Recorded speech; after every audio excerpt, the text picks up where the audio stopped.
Hello, everyone, and hi, Leigh. Slightly belatedly now, but congratulations on the publication of Deadly Revenge, 14th Geraldine Steel mystery. That's 22 books in the last 11 years. 3 series, 2 standalones. And I love this quote that Howard Linsky picked up, 1 million readers can't be wrong. Just to start off, I think what everybody would like to know is a little bit about the book. So what do you tell us about the book, please? Sure. This is as you say, the 14th in the Geraldine Steel series. And once again, Geraldine is conducting a murder investigation. One of the things that I think is particularly interesting about crime fiction is the way it does look through a lens at our society. So in the books, in my books, and in crime fiction in general, indeed, we are examining how we as individuals behave in relation to one another, but also how we as a society deal with issues and problems that arise. So in each of my books, a different social issue is examined. And in Deadly Revenge, I'm looking particularly at domestic abuse and the ramifications that it has, the effect that it has on the victims, on the people around the victims, on people who are in denial about the fact that it can be happening, and the feelings that victims may feel of guilt or shame, the pent-up anger.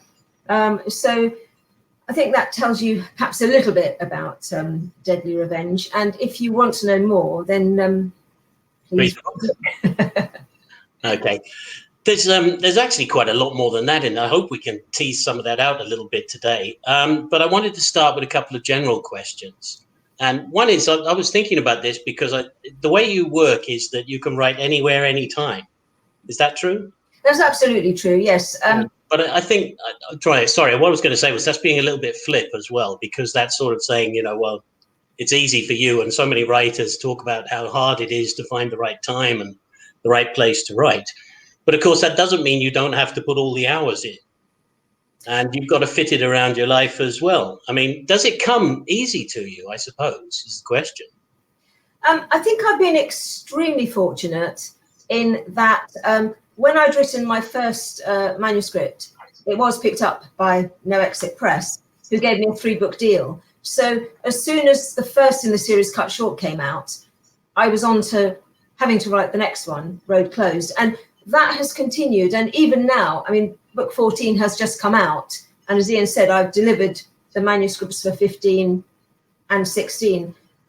But we're about to sign the contract for the next 4 books. And so I'm already writing book 17 because I always have a deadline coming up. And I think one piece of advice that I would give to any other writer, any aspiring writers, if you don't have a publisher's deadline, set yourself your own deadline. And then to some extent, I mean, there are days when I'm feeling a bit tired and maybe not feeling quite so right writing, but I have an hour to spare and I have a deadline coming up. So I just get on with it. It's not a question of being disciplined or determined. I just keep writing. I kind of can't stop, really.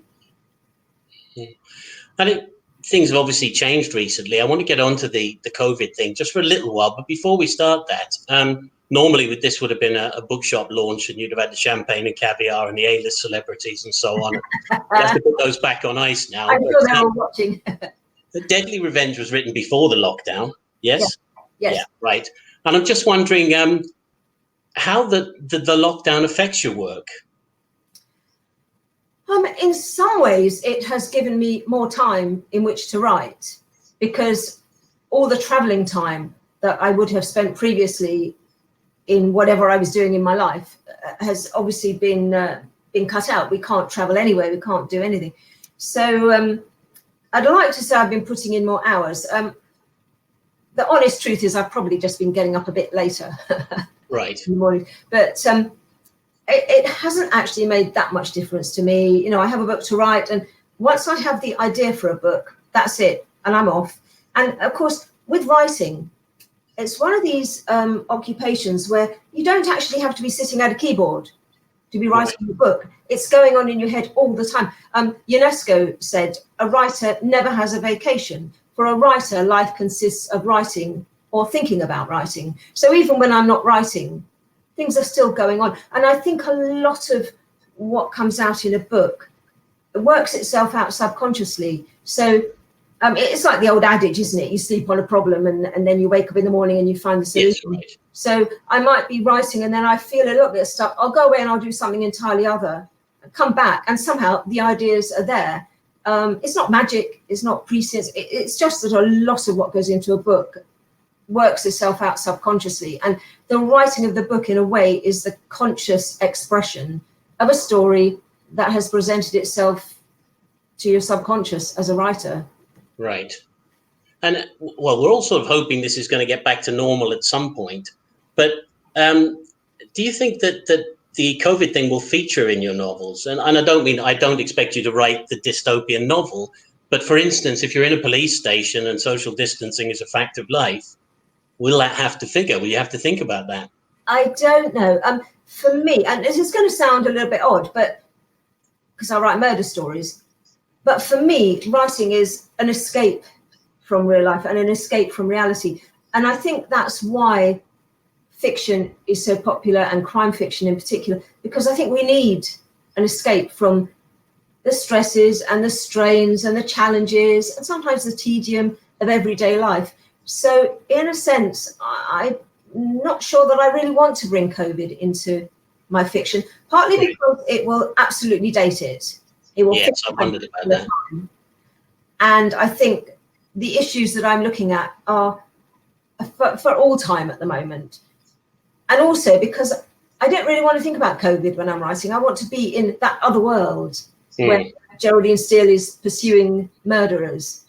And so I think it's a removal from reality, really. And the reality of COVID is very, very, very sobering and quite distressing. And it's a big area to deal with, isn't it? And so many people have been impacted by it. And how do you deal with such a terrible, terrible episode in our history in a way that is sensitive to everybody? And I don't know. I think I will probably not mention it. The other issue that I have with contemporary events that came up when, remember the London riots that took place a few years ago? Yes, of course, yes. And a number of people said to me, oh, well, you know, you'll be mentioning that in the Geraldine Steel you're writing.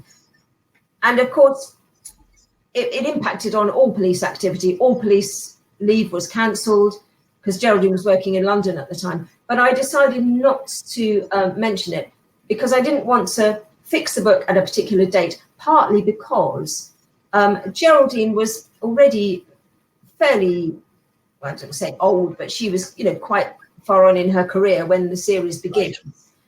And I'm having, you know, she's having to be a little bit like Poirot and not age. I have to kind of fudge it a little bit. So I think if I bring in an event that places the book at a particular date, then it will no longer have that contemporary feel. You know, in 10 years' time, somebody reading it will say, okay, this was 10 years ago. And I don't really want that. I want people reading the books to feel this could be happening now. This could be my next door neighbor who's the murderer in this book. I don't want to ground them in a particular time. So I think, no, I'm going to avoid writing about COVID, I think. Okay, well, in that case, I'll avoid talking about it anymore as well, and we don't have to worry about that. You can talk about it like. No, Deadly Revenge, though, this is the fourth one set in York, I think, isn't it? The fourth Geraldine Steel set in York. Probably. Well, yeah. There they are, look. Right. Those are the right ones. And she's moved, obviously, to York. She's been in Kent and London. It's allowed her to have the relationship with Ian all over again. And that kind of feels real, you know, the fact that she has moved around. I mean, policemen do move around. Policewomen move around if they want to develop their careers. And but writers can get very stuck in a sort of place and want to write only in one place, and they get very attached to that. And I'm just wondering what the reason was you felt for moving her around. I mean, it's, I don't know, does it sort of, is it that, or is it keeping things fresh? I mean, why was that? Both, really. I think the series started, as you say, in Kent. And then after, I think, 3 books, I just felt I didn't want the books to start to become at all repetitive. I wanted something fresh and new for my readers and also for myself. So I moved Geraldine to London, which was a very credible career move for a police officer. And then that gave me the opportunity to give her a new team around her. She has a new sergeant, Samantha. And then a few books on, something happened in her career, which I won't explain in case some people have not yet read about it. Yeah. Something happened which meant she was demoted and she had to leave London. In the meantime, her sergeant, Ian Peterson, with whom she had worked for the first 3 books in Kent, had himself moved up to York. And I wrote a trilogy for him set in York, just because some readers were saying, what's happened to Ian? What's happened to Ian? So I gave him a few books. And Geraldine and Ian kept in touch. So he has a cameo appearance in each of her books, and she has a cameo appearance in each of his books. They visit each other, which got quite complicated. So they kept in touch. And so then when Geraldine had to leave London, and I was thinking, where can she go? The obvious place was for her to go to York and be reconnected with Ian in the work environment. So I'd love to say that all that was carefully planned out and, I did it all deliberately. It wasn't at all. It just kind of happened and it worked. And so now, with a lovely kind of synchronicity, Geraldine and Ian are now working together again. And their relationship, their friendship and its development is in the background of all of the books. But I'm very conscious when I'm writing a book that I'm writing for 2 readers. I'm writing for the fans of Geraldine who have been following her right the way through the series from the beginning. Right. And they want to know what's happening to her.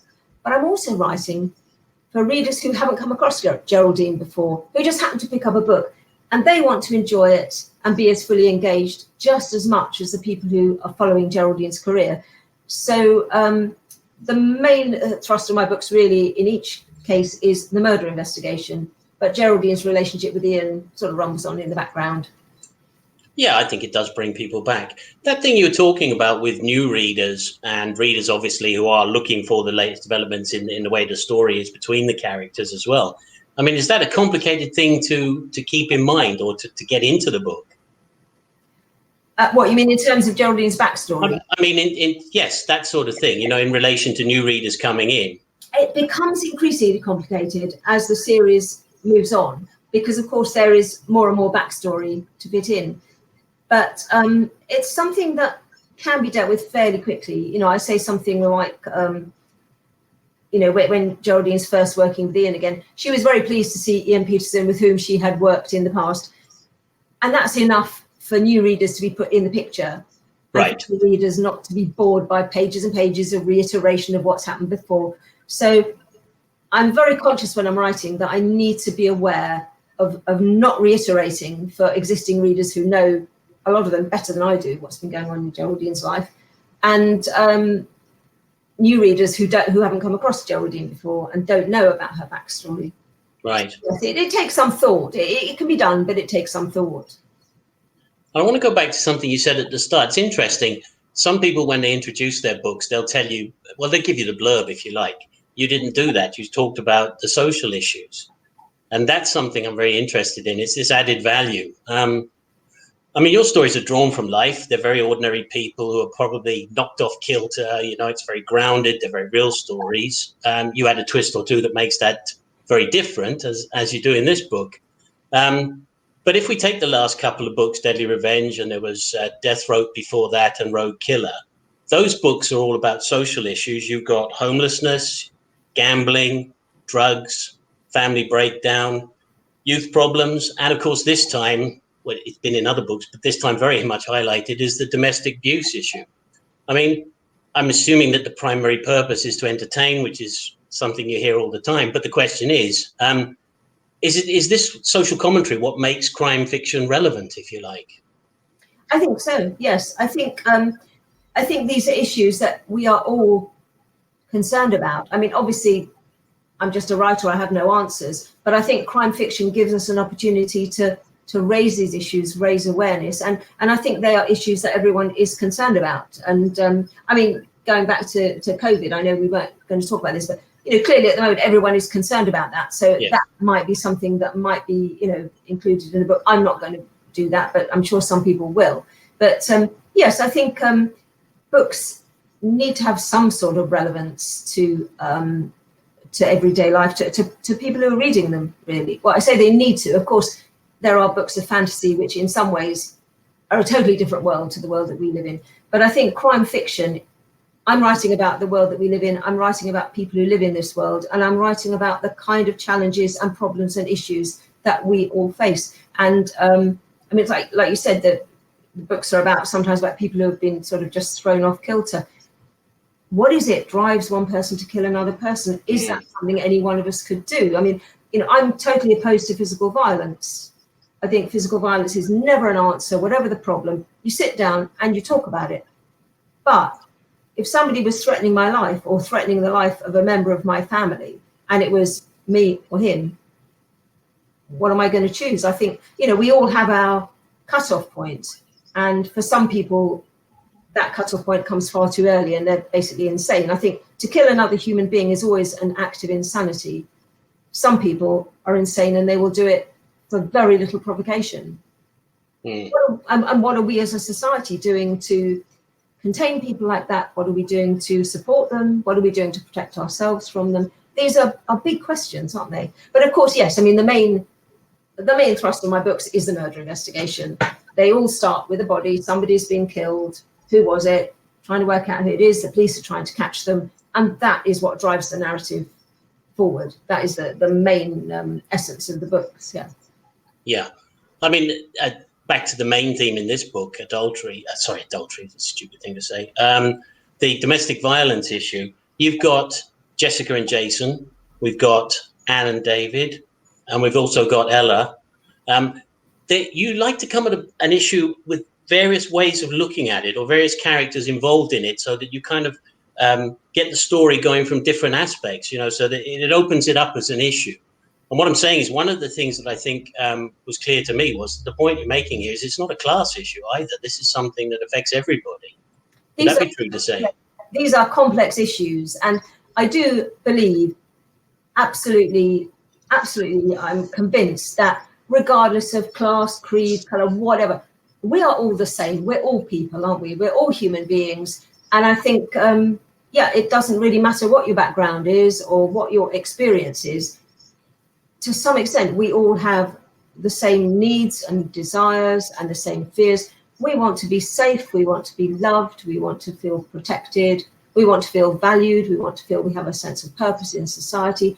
That, I think, surely must be the same for everybody. And of course, some people have such unfortunate experiences that they are just angry and the anger can override everything.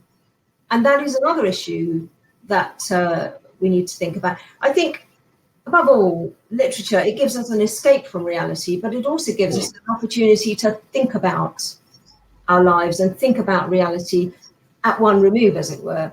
And so, yes, I mean, domestic abuse is a very real problem. I do actually, in one of my books, I have a man who's being abused, physically abused by his wife. He has a violent wife. And I deliberately wrote the first chapter. I deliberately gave them both androgynous names. And I wrote the first chapter, it was quite tricky, but I wrote the first chapter without using the pronouns he or she, so that one of these characters was physically abusing the other one.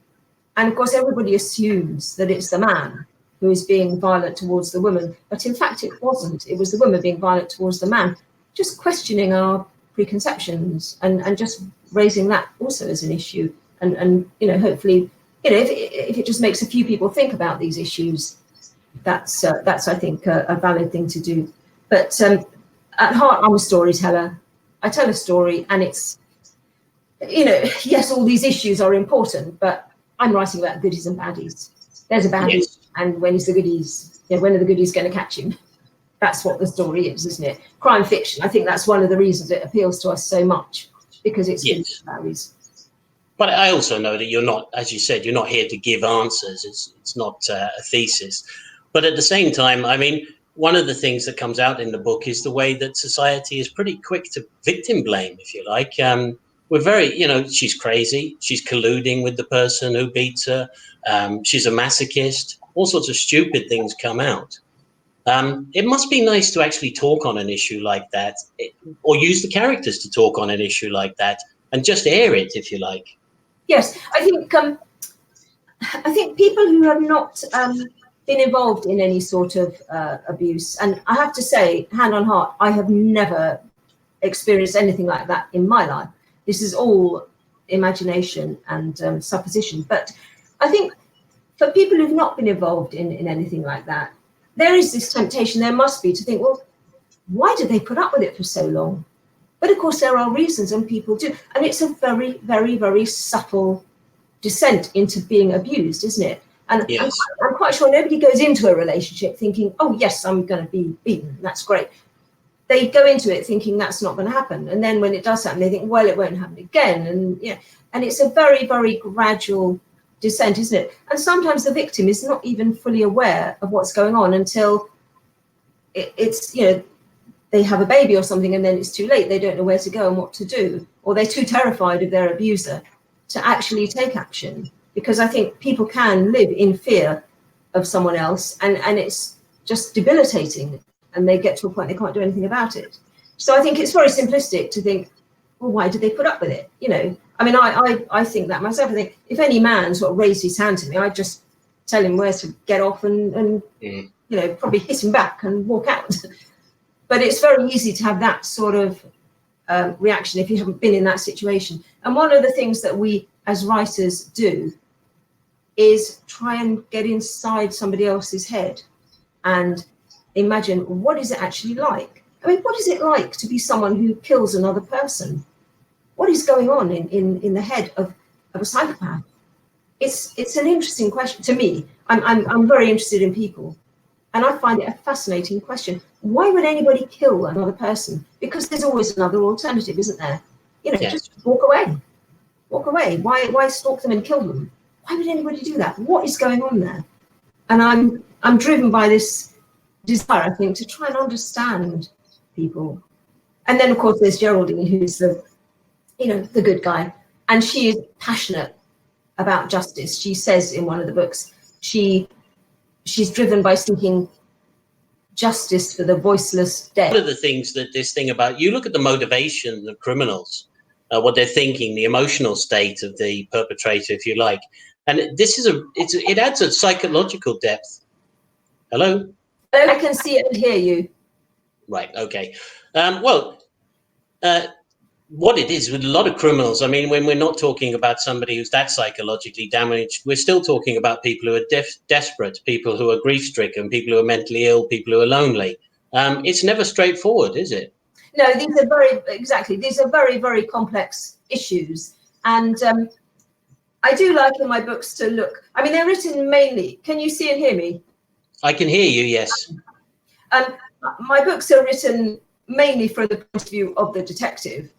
Yes. But you also see the perspective of the victims, of the people around the victims, of the killers. I think it's important to pay attention to the victims as well, and to the people that they leave behind, because yes. A murder is not just, oh, there's a murder and it's done. I was talking to somebody one time who said that someone in her family had been murdered and the killer had not been apprehended, had never been found. She said they still don't talk about it in their family, and that happened in the 1950s. Right. Still too painful to talk about. I think partly because there was no sense of closure because the killer was never caught. So I think, when somebody is murdered, it changes the life of all the people around them, all the people who loved them, all the people who knew them. It sends out ripples, doesn't it? The ramifications are huge. Yes. And this is something that also is important to pay attention to in crime fiction. It sounds like a glib thing to say, but that closure does actually mean something to people, doesn't it? There's another issue that crops up in the book, and this is something I picked up from one of the reviews. Somebody had said this was a book about modern parenting. It's just that it is one of the issues in the book. I don't want to explain what goes on, but Geraldine and Ian have their own issues which crop up. And the whole connection of issues in the book kind of gives you different perspectives on issues. And what you've got is you've got some people who can talk and some people who can sort issues out. And you've got other people who clearly can't talk. They just don't have the tools to be able to talk and sort issues out. And it also shows that life is a very random thing. And that must be a very difficult thing to get into a book, because obviously you plan a book, you have ideas about what you're going to say and what you're going to do. Wait, Geraldine and Ian do not become parents in this book, I better say quickly. Although that might be a thought for a future book. Yeah, I mean, parenting, again, it's a very complex issue, isn't it? And I think modern life is very complex, actually, isn't it? And yes. Of course, there are some issues that have no solution, but it doesn't mean that we shouldn't be thinking about them. In terms of Geraldine and Ian, yes, they've had a bit of a rocky path. And yeah, let's not say anything more about that. They will eventually ride off into the sunset together, but might be at the end of book 30, I don't know. Okay, then. All right, something a little bit different then. What does research entail for you? I mean, do you have a go-to cop for Geraldine? I do, actually, yes. I have a go-to cop who moved from the home counties in London, and that was enormously helpful because... Oh, hello? Yeah, still I can hear you now. Okay, yeah. Another thing that's been a little bit tricky this time around is that usually I go up to York and spend a week or so up there looking around, finding locations to dump dead bodies and so on. And of course, with COVID, I've not been able to do that. So I've been having to do it a little bit from memory and street maps, which is not as satisfying, I think. A number of people who live in York, they've all said they can actually see the locations, they know where I'm writing about. So I've tried to keep that going as far as possible without actually going there. But I think it is important, if you can, to go to a place where you're setting a book, because you spot all sorts of little details that you can't really get online. So, right. But yes, I mean, I do a lot of research in my books, and with the book which dealt with homelessness, I did go to changing life shelters and homeless shelters, and I've visited prisons. I've been to all sorts of places. I have never actually watched post-mortem, although on the internet it says that I watch post-mortems. I've never actually watched one. I'm actually squeamish. I mean, it might sound funny for a crime writer, and I do have a bit of blood in my book sometimes because it's necessary. I don't glamorize life because I think it's a shocking thing that some people do to other people. But personally, I'm very squeamish. I would be the world's worst nurse. I'm terrible. I can't bear the sight of blood, and just the thought of it is, maybe that's partly why I find I can write about it, because it just shocks me so much. I can make it sound shocking in my writing, perhaps. I think that actually, though, crime writing's a very kind of conscientious sort of profession, if you like. Whenever I go to crime writing festivals, people don't talk about violence as something they put in their books for fun. They talk about it as something that if you're writing about violence, you're writing against violence. Yes. In a sense. And I find that all the time when I'm reading books. I'm not enjoying them for the thrill of it. I'm actually getting what people are trying to explain about how in real life these things are horrible. Yes, exactly. And I have to say, I think, once you get in here, inside, we're all pretty much the same, aren't we? We've all got the same organs and the same blood. And what interests me is what goes on up here, and this is where every one of us is different. And I think this is what differentiates my books one from another, that in each book I'm focusing on a particular killer who has a particular motivation for running around killing people, and that's what interests me. I just said, well, what is it that makes people behave in that way? Is it something any one of us could do? And I mean, there are people who are psychopaths who will kill another human being for getting in their way, in the same way that I might kill a wasp just because I don't like it and I don't want it to sting me, so I kill it without really any compunction at all. I don't like wasps. I'm scared of them. And some people will kill another human being, take another life, as easily as I will kill a wasp. They have no sense of conscience about it whatsoever. And then there are other people who maybe would never normally consider killing anybody, but they're somehow driven to it. And there might even be someone who accidentally kills someone. There are just so many reasons why one person might kill another human being. That's really what I'm exploring in my books. I think I'm just going to ask one more of my own questions, and then we'll get on to the questions that people have posed. We're going to run over a little bit. I hope that's okay with everybody. But I was just thinking that forensics is very important in this book. The story can take jumps forward because of things that are learned that weren't previously known, and they come from the forensics. And I'm just wondering how that affects the way you write the story. You know, I mean, once you started researching this stuff, does it suddenly make you think, well, I've got to write it this way, you know, because that's the way it would be? Yes. Or it might be, I can sort out this problem because of a new development in forensics. Yes. Right. And forensics, I mean, one thing I do find is that it's impossible to stay abreast of it all, because by the time you've written about it, it takes me 6 months to write a Geraldine Steel book, which is pretty fast. But then it goes through the editing process, and it goes through the copy editing and all the rest of it, and the production. And so it's usually about a year from when I start writing the book to when it actually hits the shelves. Well, in that year, the whole face of forensics can change. There are new developments, there are all sorts of new things coming along. And in some ways, it makes it much more difficult for the crime writer, because in a crime novel, such as mine, you have a murder on the first page. You cannot resolve that case until the last page. Yes. But with all the forensics available to the police nowadays, it's they can solve most of these cases pretty quickly. So my books take place almost kind of in real time. They take place over maybe the space of a couple of weeks. They race through, because cases can be solved that quickly, or other than that, they might take months and months and months and months. And again, that's not really going to work within a crime novel. You have to keep the pace up. Okay, so let's try a few of the audience questions then.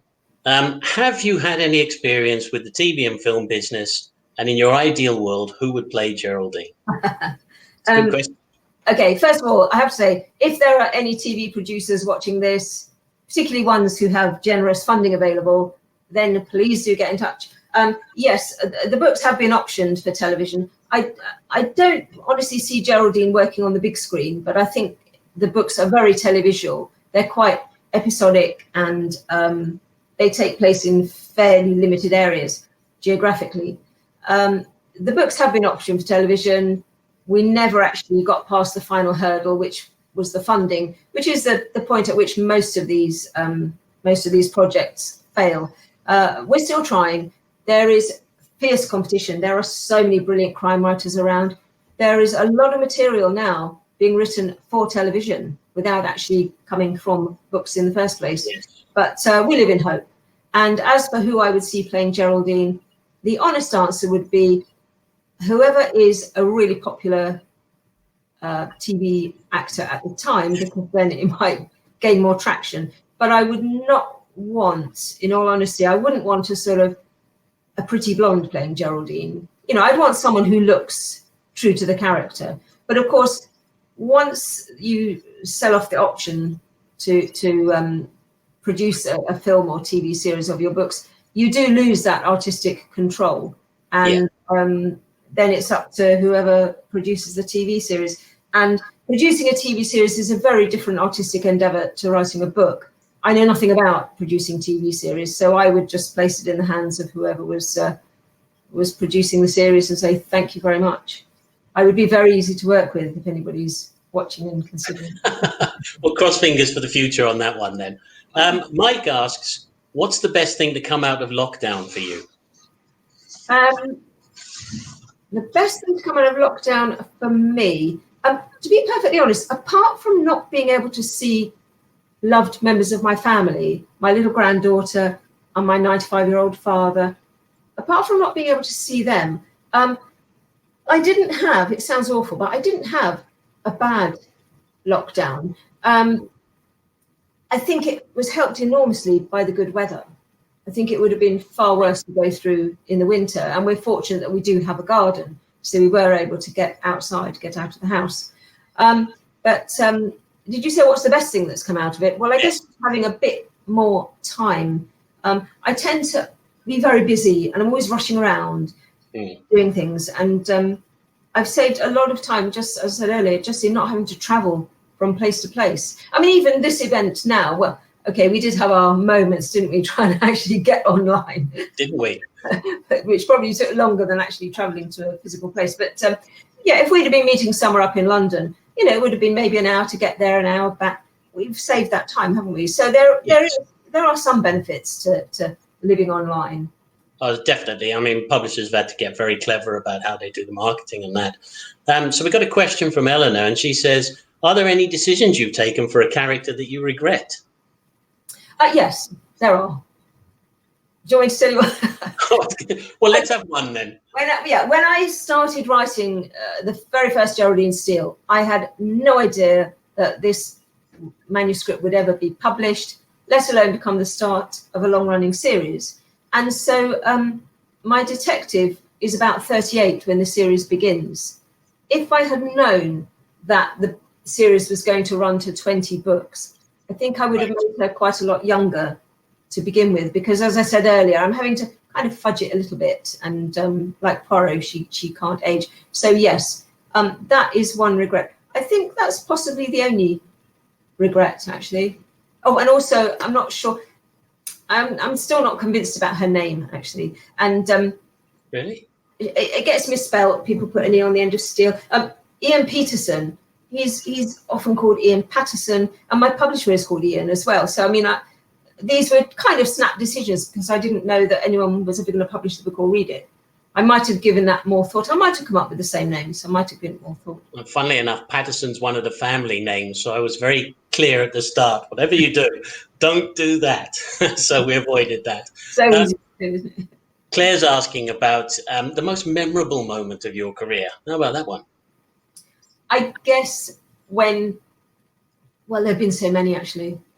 I mean, receiving that first phone call to say that a publisher was interested in publishing my first book, that was very exciting. And it was actually life-changing for me. Getting to #1 on Kindle was very exciting. I actually got a bottle of champagne and some flowers from my publisher. Going to the ITV Thriller Awards ceremony and meeting a lot of stars from television was very, very exciting. What else?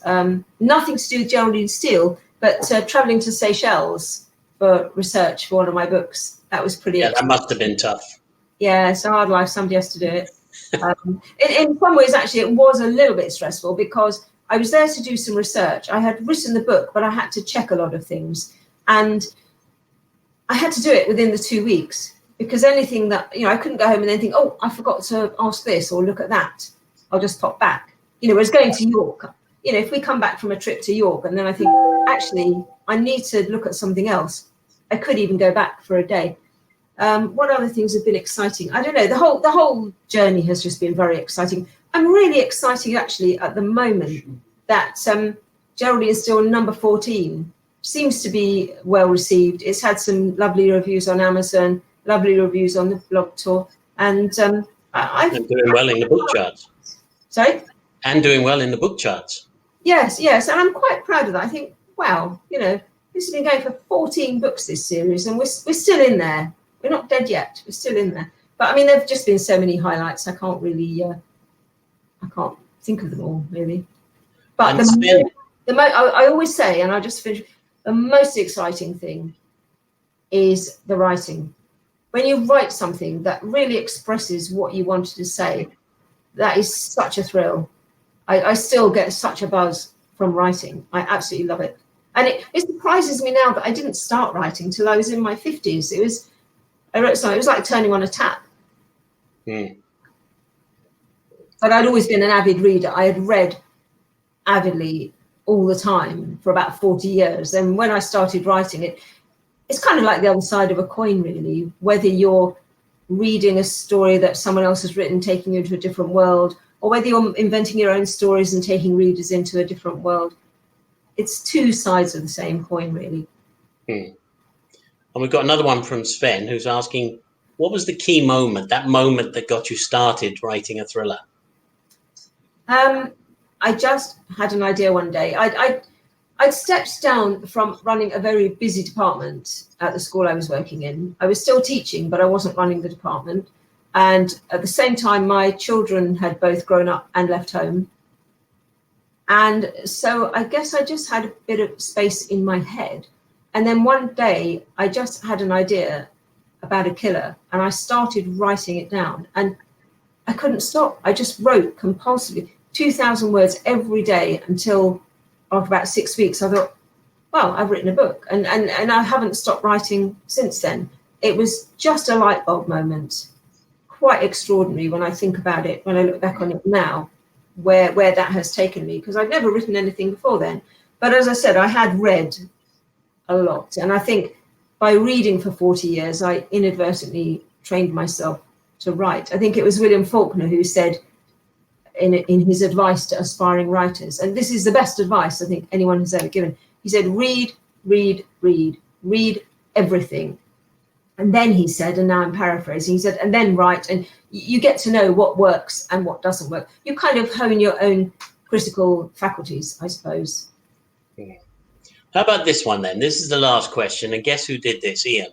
He says, the Staunch Prize for fiction is a prize that doesn't involve any violence against women. No beating, rape, no sexual exploitation or murder. Is that a good idea for a prize, or is it censorship?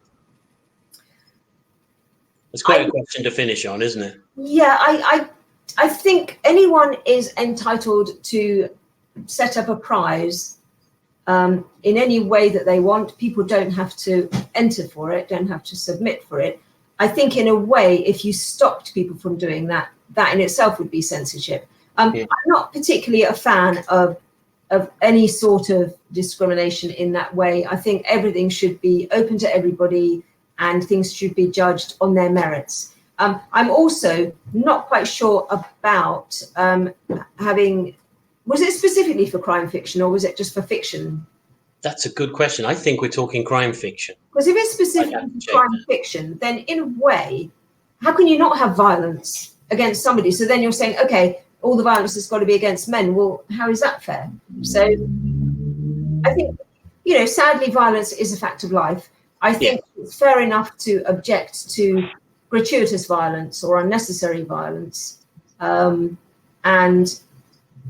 are there people who are inspired by that? I don't know. I'm certainly not. As I say, I'm inspired by people's motivations and what makes them do it.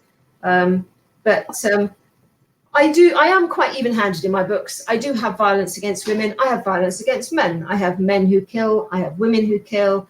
And I know that women in jeopardy and women who are victims are supposed to be popular, but I don't just write about women who are victims. I have men who are stalked, men who are abused, men who are killed in the same way that I have women who are stalked and abused and killed. Yes. And in a way, I think that makes it less less obvious for the reader who the killer is and who the next victim is going to be, because you don't know if it's going to be a man or a woman. No. Well, thank you very much for Leigh. That's been brilliant. Thank you.